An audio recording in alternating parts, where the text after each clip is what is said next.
My name is Vic Ruggiero, for those that don't know that I want to know.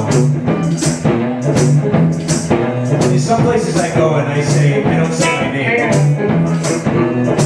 You know that. You're like, over here, I'm going here, nowhere, and not so anyway.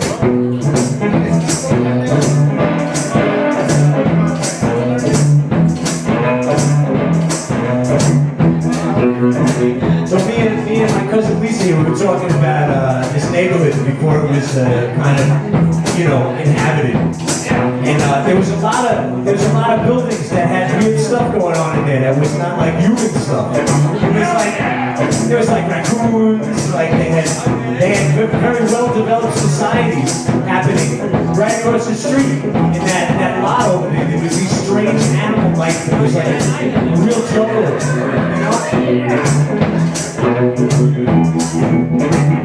Now, we had a place like this right across the street from where we were living at one point.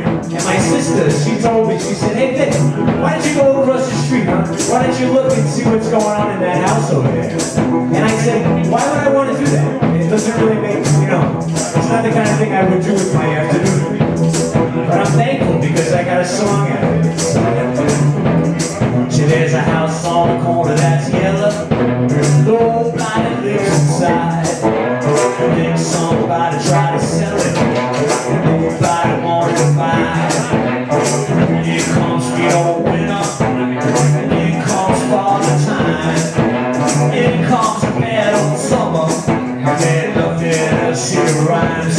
Because the animals run the house. Animals run the house. Said animals run the house. Said animals run the house.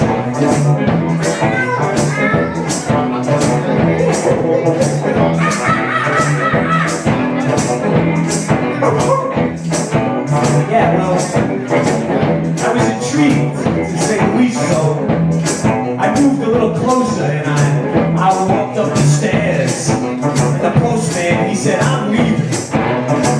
Some guy was sleeping on the porch, and I posed him there. He started screaming.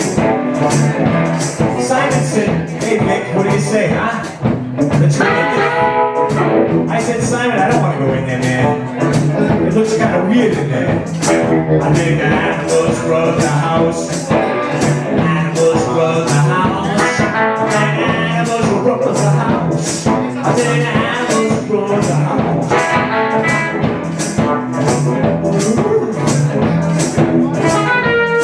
That's right, I put my ear up against the door. He's like, well, I don't know, cats and dogs or something in there, right? Raccoons? Come on. And I thought I heard.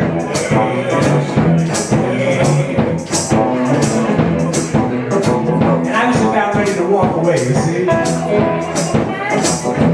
But I heard this voice in my head, And it was like, go in, man. And I said, I don't want to listen to you. I said, who is this voice in my head? He said, go in, man. Open up that door, man. And I said, you sound like some kind of weird beatnik or something. Who is this in my head? He said, this is Jim Morrison, man. Open up that door, man. And I said, okay. Well, I said, Jim Morrison's telling me to do it, so I guess I'll do it. And I opened up that door. And then this is what I saw. There were spiders on the wall. Worms on the floor. There was some shit on the TV set, and there was a lever on the hall. There was a big snake in the closet, and an old dog sleeping in the bed. And when I looked around the corner, I saw a big bullfrog in the head. I saw a big bullfrog in the head. A big bullfrog in the head. And I said, hey, what are you doing up here? There's not supposed to be any big bullfrogs over here. We're not anywhere near a swamp. I mean, we're not anywhere near Queens, And the bullfrog, you gotta understand, a bullfrog, they're big, they're fat, it's like, and it was sitting there, big and ugly and fat, green and yellow, on top of this toilet seat, looking at me, in this abandoned building, like,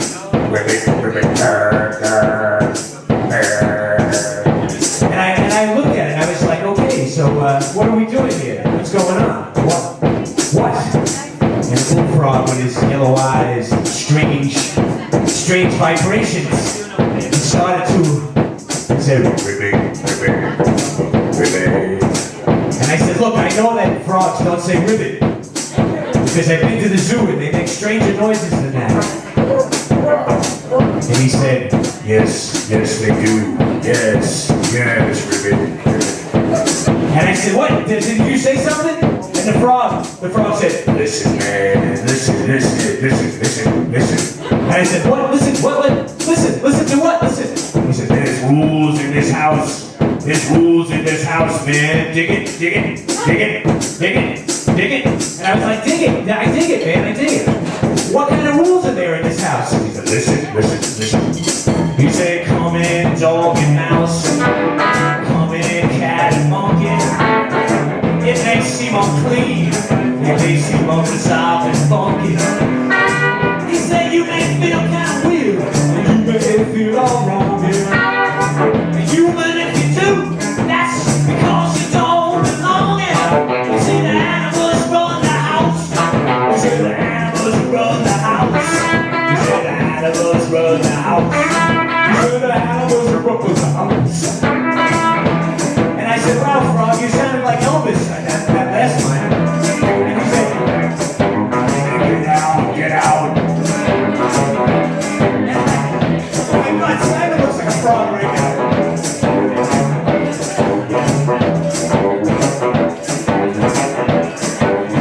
I started to back up. And I backed up right into there's a big cow behind me in the dark. I looked to the left, there was like I looked to the right. A whole bunch of chickens talking about shit. I was like, okay, what am I gonna do?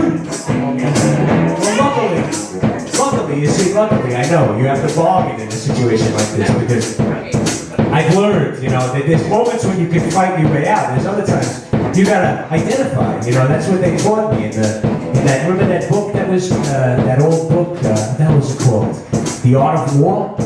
Everybody was reading it in the 80s because they wanted to be a better capitalist or something. The Art of War. The Art of War. Yeah, right. Be a better crack dealer. Exactly. It was like, I know what to read. I'm gonna read The Art of War. I was just getting the mediocre crack dealer.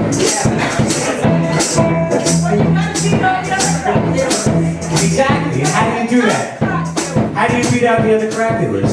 You gotta identify. That's right. You gotta identify. That's the first rule of war. Identify.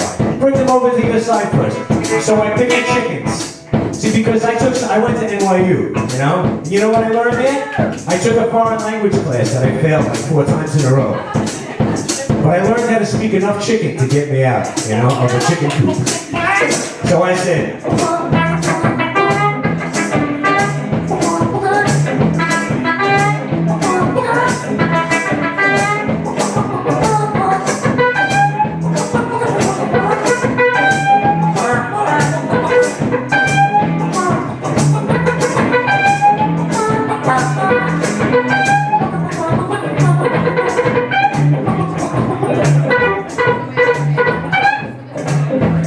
they related to me. Suddenly they were coming over to my side. I told the sheep, I said, hey, listen, sheep. I understand collective action. I know about collective action. The sheep, they understand collective movement. One guy goes in the river, they all go. And they all float. And I told the cow, look, I haven't eaten McDonald's for like 15 years. And the cow goes, you like that? I got up on a chair and I decided I was just going to talk to the animals and let everybody know where I was coming from. And I said, look, animals, if you just come a little closer, you'd understand that I'm a lot more like you. I don't want to come here and I don't want to turn you a cool habitat into some condominiums or a mall, a Radio Shack or a Best Buy. And the animals, they were like, okay, that's just. They started looking at me better. I told the animal, look, I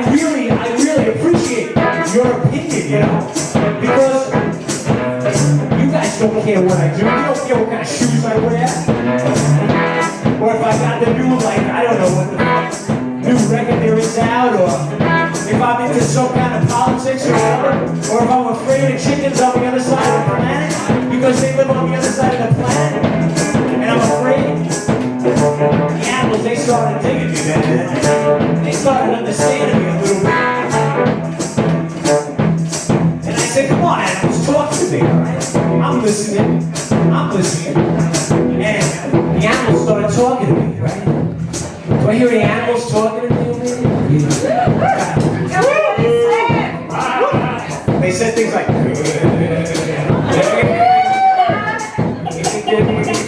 I said, yeah, well, that's interesting, actually. I didn't know that.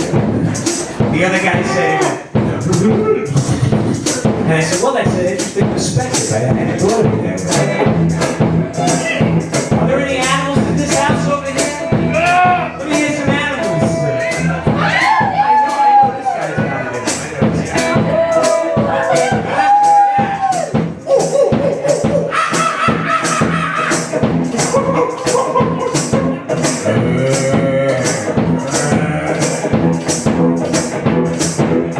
There's this little monkey. There's a little monkey. And he's really cute. And he walks up here. And he says, and it's true. And there's a little puppy who walks up there.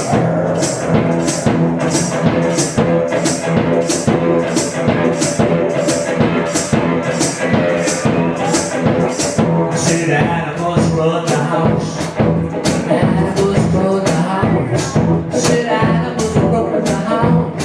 Said animals run the house. Animals run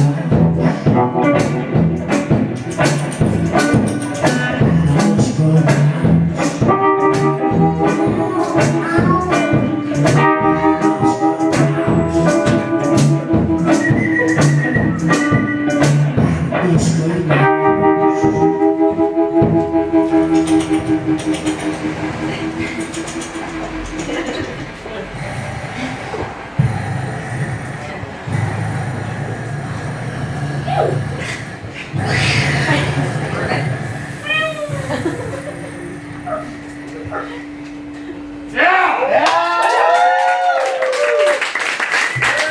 Thank you guys very much. I'm Vic Ruggiero.